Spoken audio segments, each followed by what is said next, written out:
I love this. It's taking it another level. It's taking it another step, and it's making people think about things in a different way, which is what theater is supposed to do. Initially, it was like, I was like, ridiculous, how are we going to do this? But it's gotten to where it's like, this is a good thing because it keeps us on our toes, keeps us feeling healthy and fresh every day. It's fun. We're lucky to have each other because we get to bounce ideas off each other every day, and because we switch every performance here at the theater, it keeps us on our toes.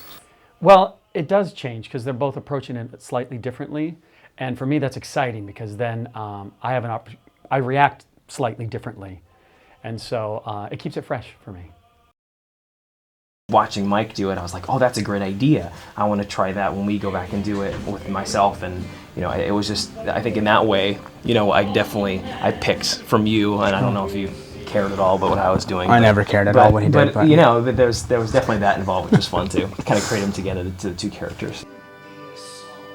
I thought since we're doing the story of Jesus Christ Superstar, I should sort of revisit the texts and the Bible and the Gospels and the Gnostic Gospels and a lot of sort of academic research that I did. And in truth, that wasn't necessarily the right research because we sort of created these characters from the ground up, and we wanted to create real human beings, real people. And so Brian really encouraged us to be as honest as possible as to what we thought young men with a passion for sort of changing the world, how they would behave, how they would exist, how they would relate to each other and to their friends and stuff like that.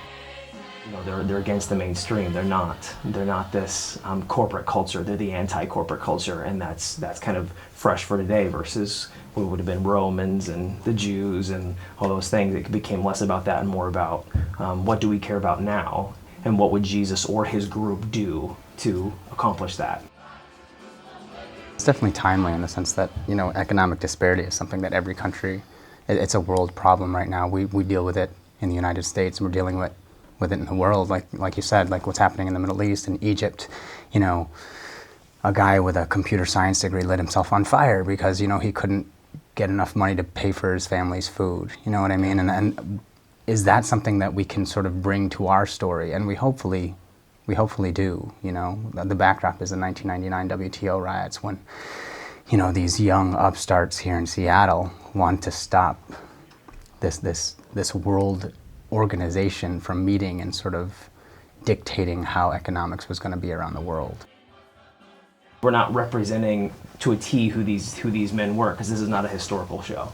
So for me, if Jesus kisses Mary, this is not Jesus kissing Mary. We're not, these are two human beings that are relating to one another in a very, physical way, and that's really fun. As much research as we do, as much, character work that we've done and created these people as truthfully as possible, at the end of the day, we still have to layer these characters with the names of Jesus, Judas, Mary Magdalene, Caiaphas, and this is a story that everybody knows. And so we're asking the audiences a lot to sort of stretch their imaginations and say, this is the story, but transplant this story into the future.